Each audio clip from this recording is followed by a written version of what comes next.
Greetings, Internet. It's Monica, and today I am here with a new book haul for you all. It has been a long time since my last book haul. It's been definitely a minute. I actually looked at my channel this morning and realized I haven't hauled any books since January, which honestly I feel like I deserve a round of applause, especially because this book haul is very small. Considering that it's been a few months into January, I feel like I am a whole new person. I also feel like I need to do this book haul now because Book Expo is right around the corner, and that is going to ruin this whole new version of myself that doesn't haul a lot of books. But yeah, it's been a while in general since my last bookish video, and I initially was going to have this video be a haul and talking about that, but I kind of feel like that's just going to be too long. Honestly, it's because I've been in the biggest reading slump of my entire life for all of 2019. And yeah, so I just haven't been reading much, and I've been traveling, and life has been a lot of ups and downs this year. So yeah, it just hasn't been a good year for reading and bookish content. Sorry, but hopefully the travel content and the fashion content is something you enjoy, because that's not going anywhere. But yeah, I definitely want to, now that we're in spring, we're going into summer, definitely want to do more bookish content. I'm kind of seeing this video as like a little bit of a refresh, and I'm really excited for a lot of my reading plans for the summer, so I can't wait to share that with you all. And I think, like, especially being at Book Expo and like this time of year in general just tends to reinvigorate me reading wise, so I'm really excited for that. So yeah, lots of things to look forward to reading wise. I'm hoping that this is kind of signaling the end of this like rough period of life in which I just have not read. So fingers crossed for that. But without further ado, I'm gonna jump on into the books that I have recently acquired. First of all, I want to give a big shout out to Disney Books for sponsoring this video in celebration of the recently released The Lovely and Then the Lost by Jennifer Lynn Barnes. This book sounds fascinating. Basically, it is about this girl, her name is Kira, and when she was little, she was lost in the woods, and eventually this family finds her and they adopt her, and she like gets into this family, and their like business is finding missing children and or raising dogs to help find missing children, like search and rescue dogs. And so she still has, like, now she's a teenager, this happened when she was a child, but she still has trouble like with interacting in society. And this story follows her as she is assisting in a search and rescue for another little girl who's basically one of a string of missing children that has occurred within this national park. So it sounds very twisty. It's supposed to be like part suspense, part survivalist story. Do you have any recommendations of YA thrillers that you think are really good? YA thrillers or like mystery novels that you think are really good? I'd love to learn more. I know that Maureen Johnson's mystery series is another one that I'm intrigued to get my hands on. It was actually one of the reasons why I was intrigued for this book, because I know people love her series, and she actually blurbed this one and seems to have really liked it. So yeah, very intrigued for that. So this book is already out, so I'll have more information about it in the description box below. Thank you again, Disney Books, for sponsoring this video. So I picked up The White Book by Hong Kong. This book was shortlisted for the Man Booker International Prize, and it is a very tiny story, or a very tiny book. And I wouldn't really call it a novel. It is more of like just an existential prose book.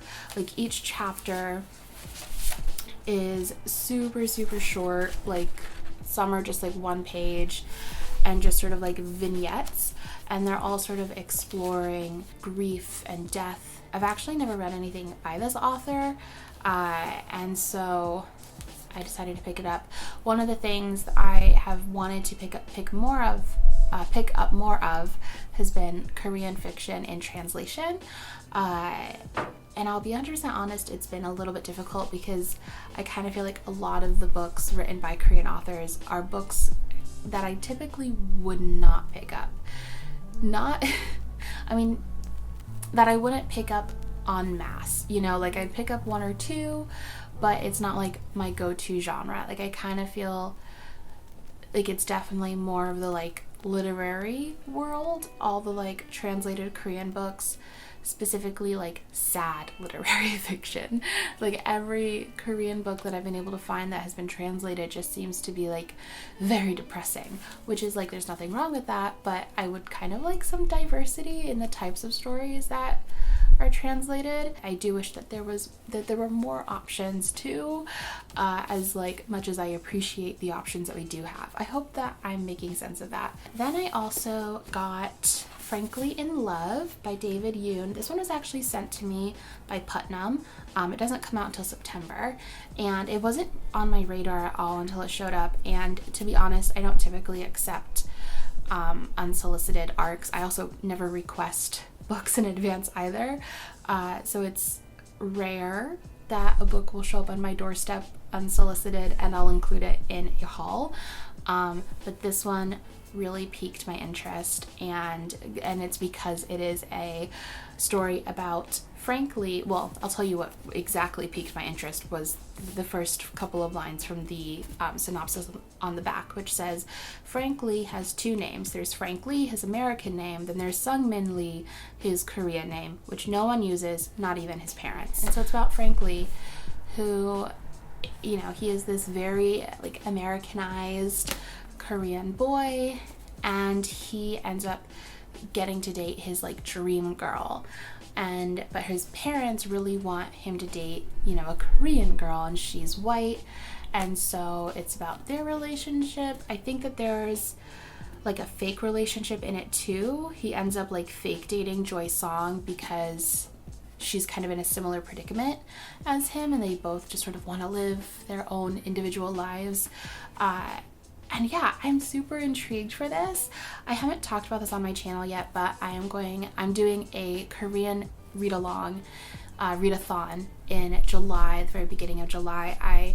Initially I had requests to do it in May for Asian American Pacific Islander Heritage Month, which I understand. However, I didn't want to, one, leave out like the rest of the world, and two, I also didn't want to like take up an entire week of a month that's supposed to celebrate many different ethnicities with like one, and sort of prioritize East Asian voices, especially because I think during this month South Asian voices tend to be silenced a lot and neglected. So yeah, I didn't really want to do that, so I decided to do it in July. It's gonna be the first week of July, I believe. I'll put a link down below, but with that, obviously this will not be out by then. This comes out in September, but I have been sort of trying to acquire more and more Korean books just so I can talk about them and give recommendations. Eventually I'll do like a proper announcement video at some point this month, and I'll have like more of a recommendations list in that. But yeah, I'm really excited for this. Obviously want to read more books by and about Koreans. I think I did talk about this on my channel. I went to the Daisy Jones release party and I got this book, which is Daisy Jones and the Six by Taylor Jenkins Reid. I kind of started it. I have not finished it, so I'm just going to put it down. I mean, I guess I should talk about what it's about. Basically, this is like set in the 1960s, 1970s. It is formatted almost like it is like a music documentary, in that it's all like interviews of people telling the story about this band and about Daisy Jones, and I'm super intrigued by that. It reminds me a lot of in the vibe, at least, of Almost Famous, which is one of my favorite films of all time, so I'm really excited to read this at whatever point I finally read it, because I haven't done that yet. I'm gonna do the audiobook for it though, because it's like a full cast and Judy Greer is one of the narrators, and fun fact about me, I love Judy Greer with all my heart. Then I got the Devouring Gray. This is another one that was sent to me unsolicited, and I kept it because, one, there's a big Claire Legrand quote on it that says, "Fans of the Raven Boys and Stranger Things rejoice, this is your new obsession."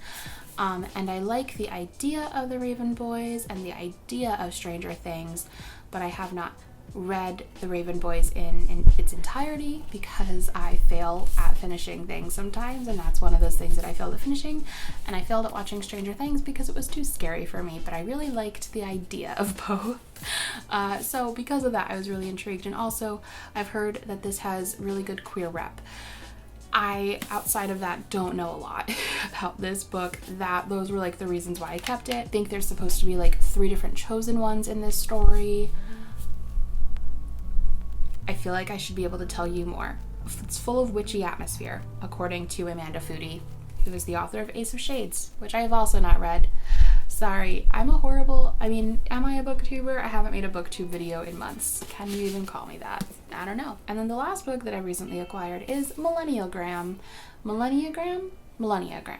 And this is by Hannah Posh. My friend actually works at Harper One, and she knows that I'm obsessed with the Enneagram, so that's why she asked if she could send this one my way, and I said yes, because again, I am obsessed with the Enneagram. So I'm an Enneagram 7. If you have taken the Enneagram test, you should let me know your number in the comments down below.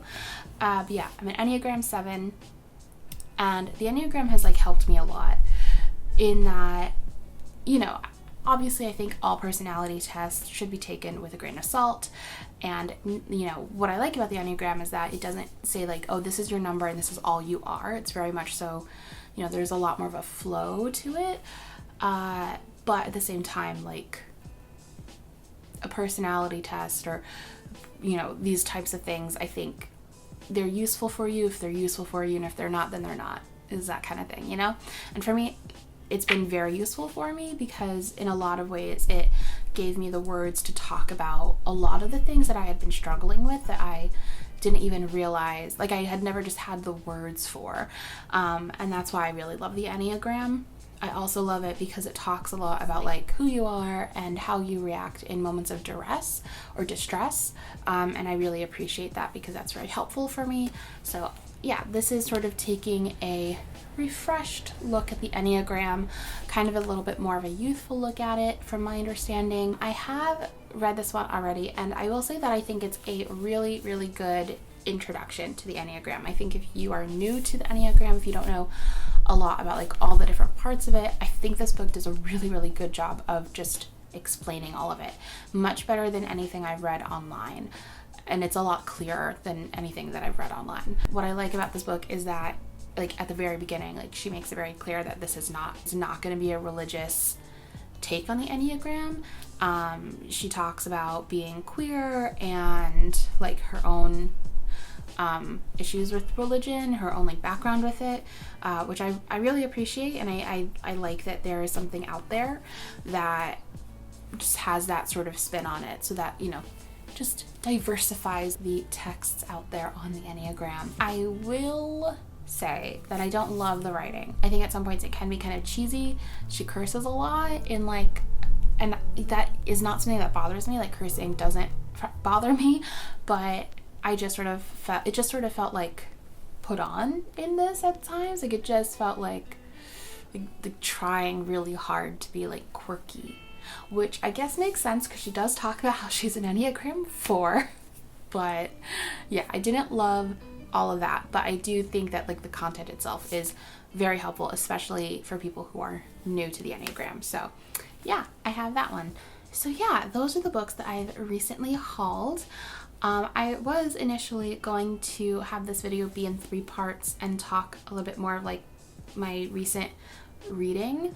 However, I kind of feel like this video is already long enough, so I'm going to stop it here, and I'll talk about those things in the future. But I'd love to hear it from you guys, what you've recently acquired, and I'll talk to y'all next time.